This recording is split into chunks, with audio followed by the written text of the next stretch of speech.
Hello, I'm Julia Thie, and today I'm sharing with you a portion of the Gene Keys wisdom system, the wisdom tradition of the Pearl of Prosperity, and how that can influence how you live your sacred service.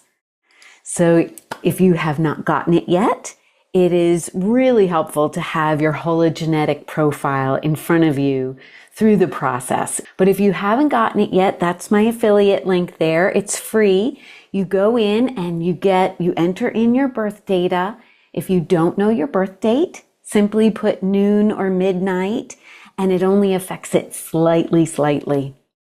All right, so hit pause if you haven't gotten that yet and go print out your PDF. You also get a whole bunch of free audio and all sorts of introductory classes if you find this to be interesting. Good. So a little bit about me. I am a certified Gene Key guide. So just because of my own interest in this material, I went on ahead and decided to share it with other people because it is rooted in the recognition of our shadows and subconscious. Because as a spiritual hypnotherapist, I work with people to understand some of what's going on under the surface and how to simply open to healing through the process of hypnotherapy. Now, the one thing about Gene Keys is that it's also very helpful for people who can't quite get into hypnotherapy. They're just not really able to let go.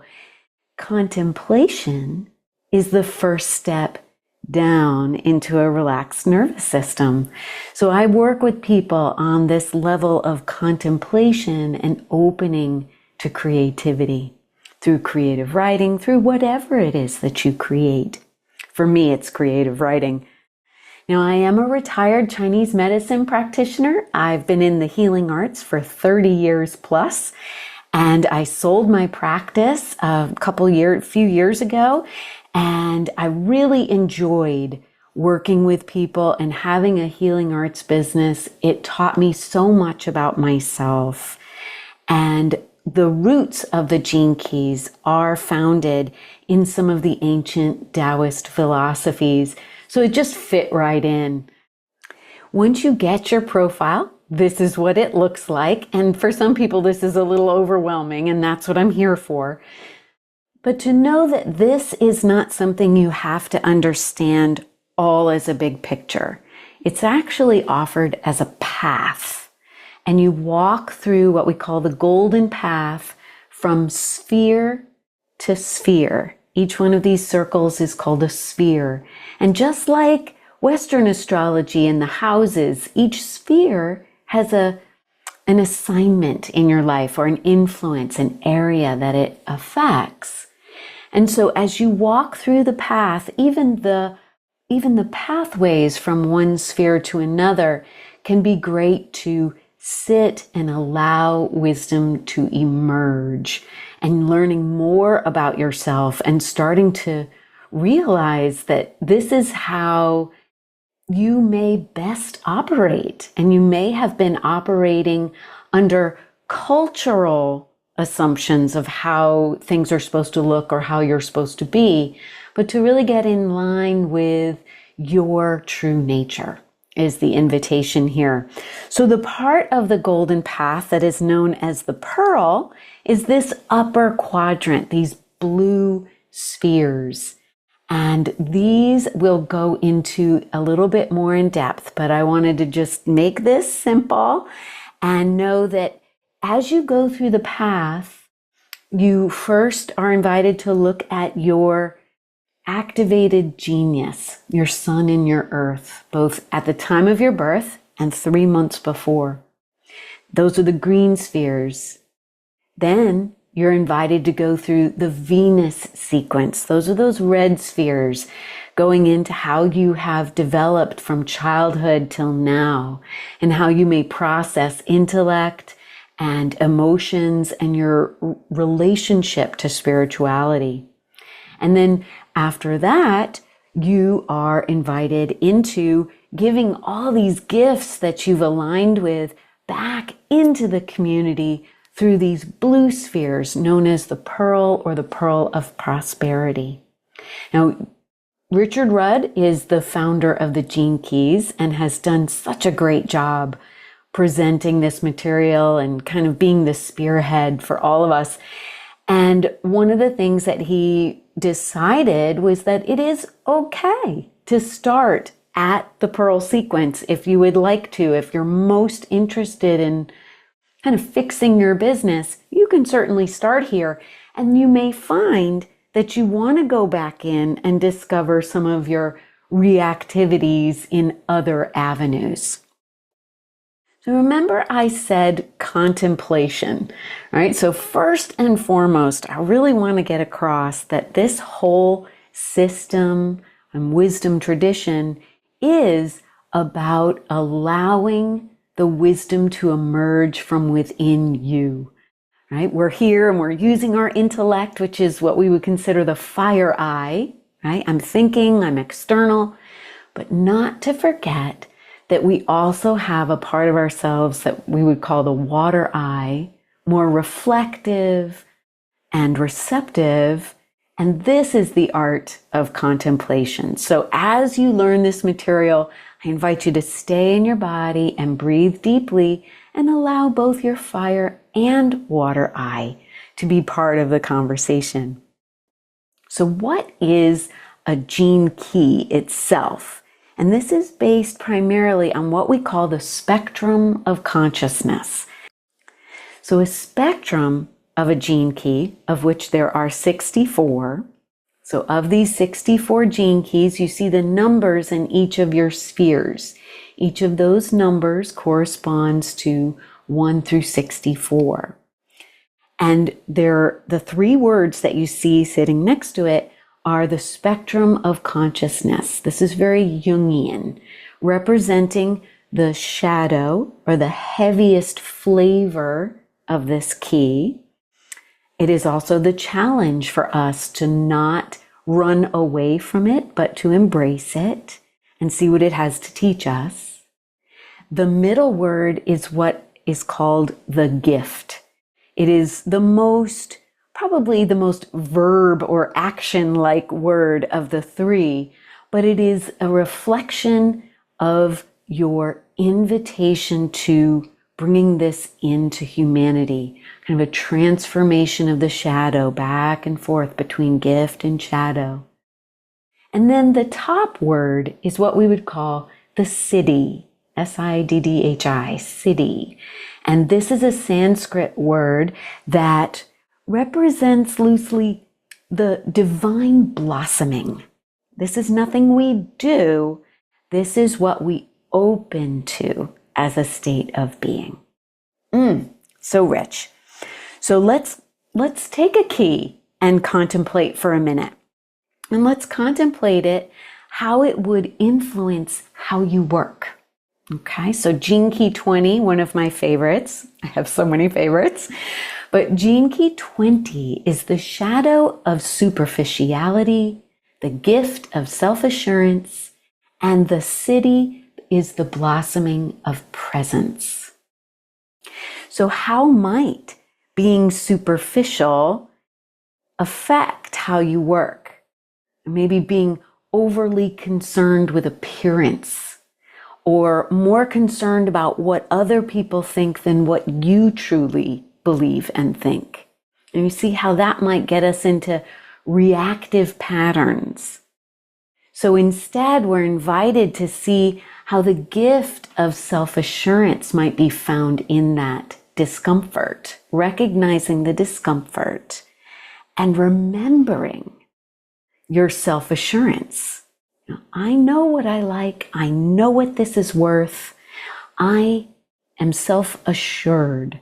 And that confidence becomes the opening door to allowing presence to do its work as you. So back to the profile. And one thing, so we understand the water eye, We understand the spectrum of consciousness and how that might be applied.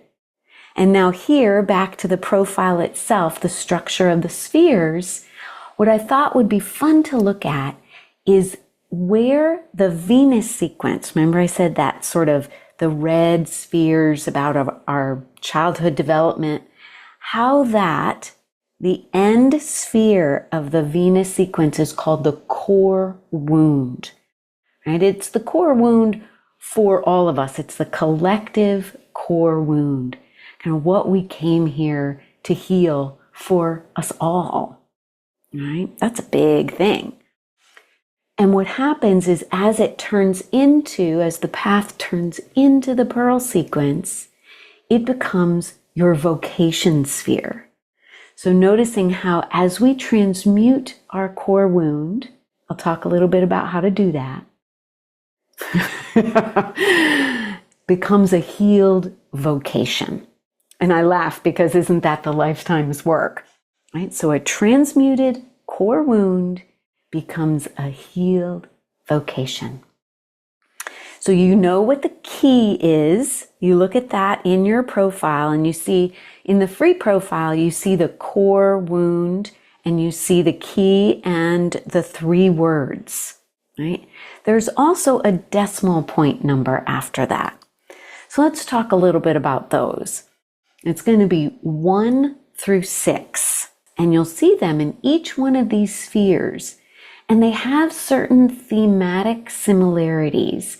But what these are, you can think of these like degrees in astrology.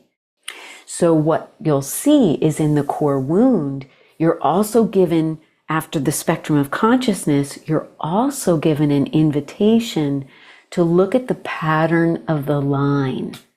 That's what the decimal point is called, the line. But I wanted to offer up all of these 6 lines and how they could influence how your core wound becomes your vocation, right? So if you have a 0.1 in that core sphere, you're invited to look at where you might not be using your voice.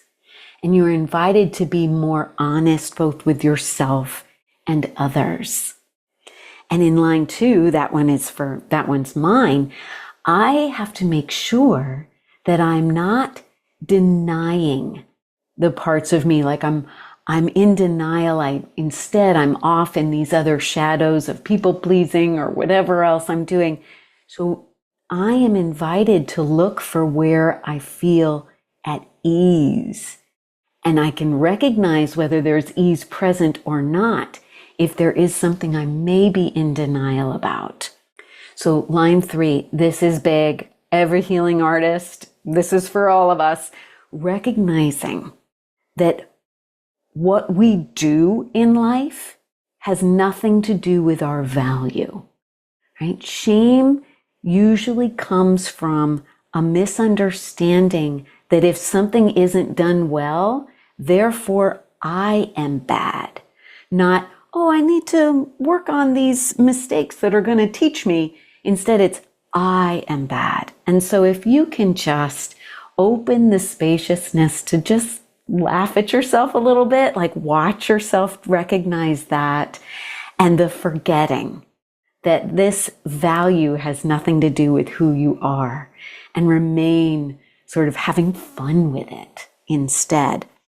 Line 4, this is about when you are in marketing and you put something out there, or even when you're asking for a sale or a conversion to come into your work, you can recognize where if rejection happens, you can become gentle. Become gentle instead with yourself and with them, and it opens to more patience. So just an invitation to more gentleness and not to allow rejection to govern your actions, other than maybe changing your language a little bit. Be honest, look for ease, don't take it too seriously, and be gentle. Then in line 5 is about responsibility. What are you truly responsible for? Is it right to feel guilty about something when everyone is on their own path? So truly being only self-responsible and forgiving yourself for any mistakes that you make, which will allow you to be more forgiving of others. And line 6 is sort of the visionary view of things. So if you're feeling separate, stepping out into love and bringing all these lessons with you. And you see how all of these things can help us. Use our words honestly, representing ourselves without repressing. We find ease and look for it. And if it's not there, see what I might be denying. We laugh at ourselves and remember that our inherent worth has nothing to do with what we do for work, and that we can be gentle if people aren't ready, and we can forgive when we have misapplied responsibility, and that we bathe in the field of love when we feel separate and apart from. Isn't that lovely? So as you work with the collective wound and you work with yours, simply by being aware of it, that's all that's required. Being aware and course adjusting. You are healing that for all of us. And those 3 words can become your vocation. And then you're able to give that gift back out into the world. So the pearl, now that we're in the vocation, right? We've gone down to the dark night. We've got our gifts. We've brought them back. And now we can look at what the pearl is made of. And the main thing, this is our second thing to contemplate, is looking at the 3 keys within your pearl sequence and seeing how the shadows relate to each other. Look at how the gifts can relate to each other and how the divine blossoming can be shared. Right? So we'll go into that a little bit more. But so vocation is where we begin. And this is truly your calling. And then we go into the sphere of culture, or what we would think of as community, how we are supported and supporting. And then up top, we see the voice. How you use your speech and voice and presence to communicate what you stand for, right? Now, there's also the pathways. I was talking about the pathways. I find the pathways really deep. So the pathway between this gift that you have and bringing it into the community in a aligned way, we look at how to best take initiative. Right? If I'm, social media blasting every day and nobody's listening. And so how am I stepping forward into my community with mindfulness and receptivity? That's the invitation.